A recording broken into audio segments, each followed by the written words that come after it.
আসসালামু আলাইকুম viewers, welcome back to my channel. তো আবারও চলে এলাম খুবই মজার মুখরোচক একটা রেসিপি নিয়ে শেয়ার করতে। আর আজকে আমি সজনে দিয়ে খুবই মজার একটা স্পেশাল রেসিপি শেয়ার করব। আমি যেভাবে রান্না করি সজনে দিয়ে, বেগুন দিয়ে, আলু দিয়ে, চেপা শুটকি দিয়ে। আর এই রেসিপিটা এতটা দুর্দান্ত স্বাদের হয় যে গরম ভাতের সাথে কিন্তু আর কিছুই লাগবে না এই তরকারিটা থাকলে। আপনারা একবার হলো এই রেসিপিটা ট্রাই করবেন আর আমাকে অবশ্যই কমেন্টস করবেন। তাহলে চলুন মূল রেসিপিতে। সজনে ডাঁটা দিয়ে তরকারি রান্না করার জন্য এখানে আমি সজনে নিয়ে নিয়েছি হাফ কেজি পরিমাণ নিয়েছি। সবগুলোই আমি কেটে বেছে খুব সুন্দর করে ধুয়ে পরিষ্কার করে নিয়েছি। আর এখন কিন্তু মোটামুটি সজনে পাওয়া যায় আর দামও অনেকটা কমে গেছে আগের থেকে। আর সজনে তো আমার অনেক বেশি প্রিয়। যাদের আমার মতো সজনে ভালো লাগে তাদের কাছে আশা করি আজকের রেসিপিটা অনেক ভালো লাগবে। আর এখানে আমি ছোট আলু নিয়েছি। ছোট আলুগুলো মাঝখান থেকে একটা করে ফালি করে নিয়েছি, খুব ভালোভাবে ধুয়ে পরিষ্কার করে নিয়েছি।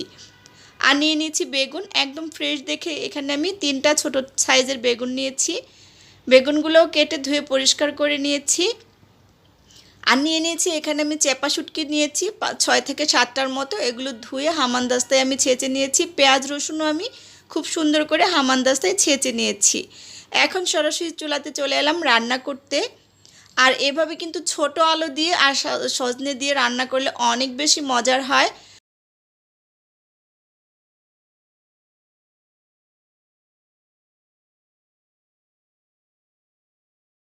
পরিমাণ মতো তেল দিয়ে চেপা শুটকি আর পেঁয়াজ রসুন দিয়ে দিয়েছি।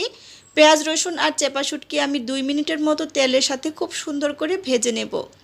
এখন আমি গুঁড়া মশলা অ্যাড করে দিচ্ছি। 1 চা চামচ পরিমাণ হলুদ গুঁড়ো, 1 চা চামচ পরিমাণ মরিচ গুঁড়ো, হাফ চা চামচ পরিমাণ ধনিয়া গুঁড়ো। এখন মশলাটা তেলের সাথে আবারও আমি 1 মিনিট মতো একটুখানি ভেজে নেব। আর পরিমাণ মতো লবণ দিয়ে দিয়েছি। এভাবে পেঁয়াজ রসুন ছেঁচে রান্না করলে কিন্তু এই চেপা শুটকি দিয়ে সজনের তরকারিটা অনেক বেশি মজার হয়। আমি অল্প একটু পানি দিয়ে দিলাম আর এখন মশলাটা খুব সুন্দর করে কষিয়ে রান্না করব।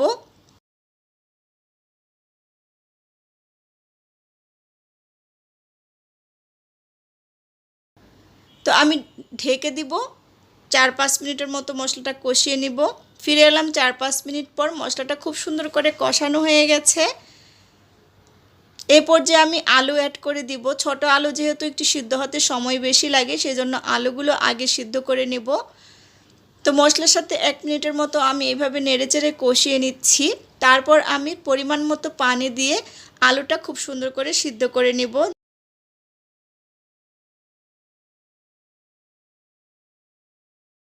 ঢাকা দিয়ে 7 থেকে 8 মিনিটের মতো এটা আমি রান্না করে নিব। ফিরে আসছি 7-8 মিনিট পর। তো আমার আলুগুলো কিন্তু মোটামুটি সেদ্ধ হয়ে গেছে 80%-এর মতো। এই পর্যায়ে এখন আমি দিয়ে দিব সজনেগুলো। সজনেটা দিয়ে আবারও আমি 4-5 মিনিটের মতো খুব সুন্দর করে কষিয়ে নিব। আর বেগুন সেদ্ধ হতে সময় কম লাগে সেজন্য সবার লাস্টে কিন্তু আমি বেগুনটা অ্যাড করব। খুব সুন্দর করে নেড়েচেড়ে মিশিয়ে নিচ্ছি। এখন ঢাকা দিয়ে 4 থেকে 5 মিনিটের মতো আমি কষিয়ে রান্না করে নিব। তো আপনারা চাইলে কিন্তু এটা মাখিয়েও রান্না করতে পারেন, সেটাও একটা অন্যরকম টেস্ট হয়। আর এভাবে কষিয়ে রান্না করলে এটার টেস্ট আরও অনেক বেশি দুর্দান্ত হয়। তো 5 মিনিট মতো আমি কষিয়ে নিয়েছি। চুলার জালটা মিডিয়াম লো হিটে রেখেছি। এই পর্যায়ে এখন আমি বেগুনটাও অ্যাড করে দিচ্ছি। বেগুনটাও দিয়ে খুব সুন্দর করে আমি নেড়েচেড়ে সব কিছু একসাথে মিশিয়ে নেব। আর এরকম একটা তরকারি থাকলে কিন্তু গরম ভাতের সাথে আর অন্য কিছুই লাগে না। আমার তো অনেক বেশি পছন্দের এই সজনে তরকারিটা। আমি সজনের সিজন আসার পর থেকে কয়েকবারই এই তরকারিটা রান্না করে খেয়েছি। আমাদের বাসার সবাই অনেক বেশি পছন্দ করে। অল্প একটু পানি দিয়ে দিলাম। এই পর্যায়ে আমি খুব বেশি পানি দিইনি, কিন্তু এটা মোটামুটি কিন্তু সেদ্ধ হয়ে গেছে। এই পর্যায়ে আমি অল্প পানি দিয়ে আরও 8 থেকে 9 মিনিটের মতো এটা রান্না করে নিয়েছি। 9 মিনিট পর ফিরে এলাম। এ পর্যায়ে কিন্তু দেখুন আমার রান্নাটা মোটামুটি হয়ে গেছে। ঝোলটা আমি আর একটুখানি শুকিয়ে নিব। নেড়ে চেড়ে দিচ্ছি আমি খুব ভালোভাবে। তো এ পর্যায়ে আমি চুলার জালটা একটুখানি বাড়িয়ে 2-3 মিনিট মতো আমি এটা জাল করে নিয়েছি ঢাকা দিয়ে। আমার তরকারিটা কিন্তু দেখুন এ পর্যায়ে একদম হয়ে গেছে, মাখা মাখা টাইপের হয়ে গেছে। আপনারা চাইলে কিন্তু আরেকটু ঝোল ঝোল রাখতে পারেন। তো আমার কাছে চেপা শুটকির তরকারি এরকম মাখা মাখা রান্না করলে অনেক বেশি ভালো লাগে। তো তো আমার রান্নাটা হয়ে গেছে, এটা আমি এখন চুলা থেকে নামিয়ে নিব আর পরিবেশন করে নিব। পরিবেশন করার পর আপনাদের সাথে আমি শেয়ার করব।